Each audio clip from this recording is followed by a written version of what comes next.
बेटी की परवरिश।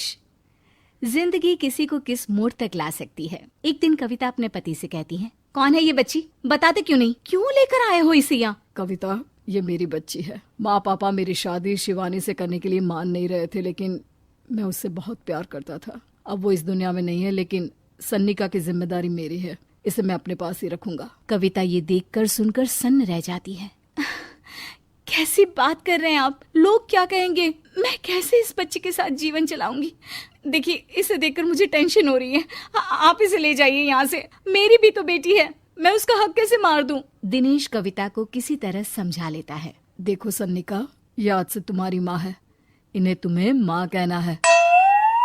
कविता को तो सन्निका को देखना भी गवारा नहीं है, फिर वो उसकी माँ कैसे बन पाती? और शायद दिनेश भी ये हकीकत जानता था। कुछ साल बाद देखिए, अब राधिका बड़ी हो गई है, उसके लिए किसी अच्छे घर का रिश्ता देखिए ना। शादी तो करवानी है ना? हाँ, लेकिन सन्निका उससे बड़ी है, पहले तो उसकी शादी तय करेंगे ना। जमाना जानता है कि वो एक नाजायज लड़की है, कोई उससे शादी क्यों करेगा? ऐसे भी आता है क्या उसे, जो कोई उसे अपने घर की बहू बनाएगा? तभी वहाँ सन्निका आ जाती है।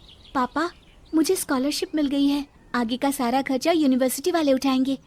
मैं कल ही वहाँ हॉस्टल में शिफ्ट हो रही हूँ। लो, सुना दिया ना फैसला। अरे अब क्यों शिफ्ट हो रही हो? पहले ही हो जाती शिफ्ट। दुनिया में यूं कालिक तो ना होती हमारी। क्या यार कविता, एक तो खुशी की बात है कि लड़की को कुछ आगे बढ़ने पढ़ने का मौका मिल रहा है, लेकिन नहीं, तुमको तो केवल ताना मारना ही आता है। जाकर देखो शिवानी क्या कर रही है। अरे हाँ, मैं शिवानी को दूध देना भूल गई, वो कैसे उठेगी? कविता को ये सुनकर गुस्सा आ जाता है। हाँ, अपनी किताबों से फुर्सत मिले तब ना। मेरी बेटी ना कुछ खाए ना कुछ पिए, यही तो चाहती हो तुम। सन्निका, जिसने कभी कविता से बात ही नहीं की थी, क्योंकि वो उसे हमेशा कोसती, वो वहाँ से बिना कुछ कहे निकल जाती है।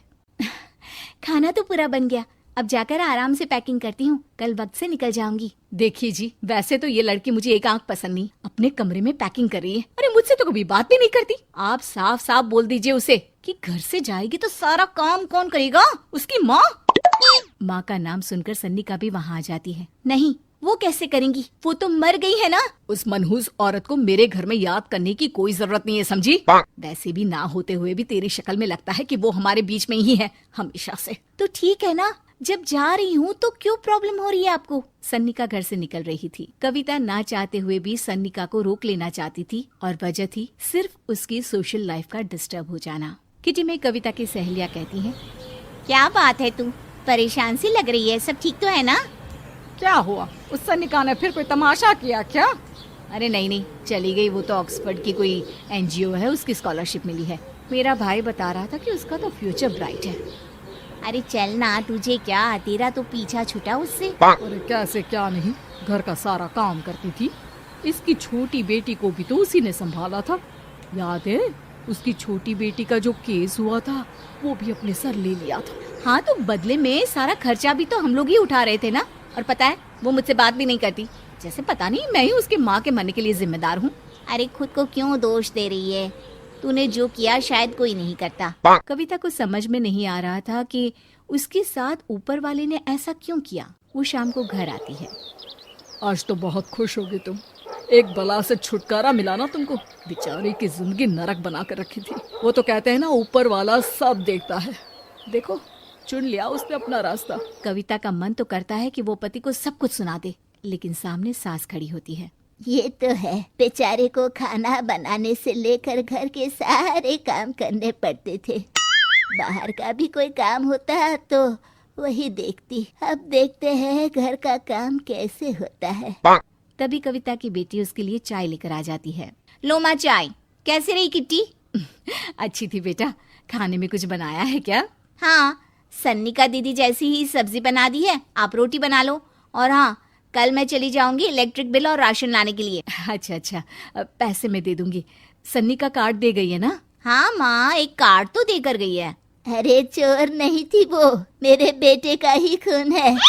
पता नहीं कितना घमंड भरा है इसमें। अरे छोड़ो ना माँ, जिसको जो बनना था वो बन ही जाएगा। अच्छा माँ, कल चलना है उसके कॉलेज में, सभी पेरेंट्स को बुलाया गया है। अब कविता तो जाने से रही, तो हम ही साथ चलते हैं। हाँ बेटा, उस बिन माँ की बेटी का है ही कौन।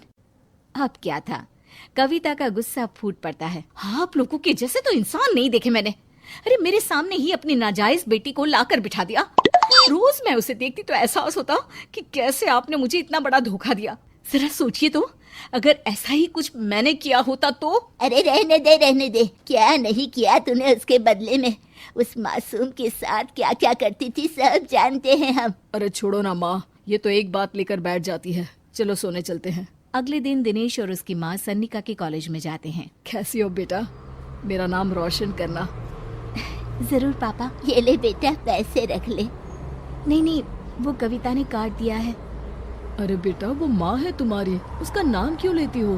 अरे हटाओ भी, क्या ही क्या है उसने इसके लिए, क्यों माँ बोले। तभी वहाँ सन्निका की टीचर आ जाती है। सन्निका की माँ नहीं आई? जी नहीं, वो घर में बेटी है ना, सबका एक साथ आना तो मुमकिन नहीं था।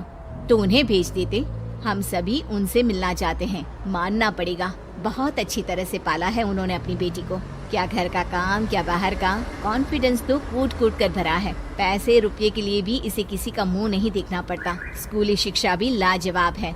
पिता और दादी को एहसास होता है कि जिस कविता के पालन पोषण पर उन्हें हमेशा से शक रहा, वो सन्निका के भविष्य के लिए किसी वरदान जैसा साबित हुआ।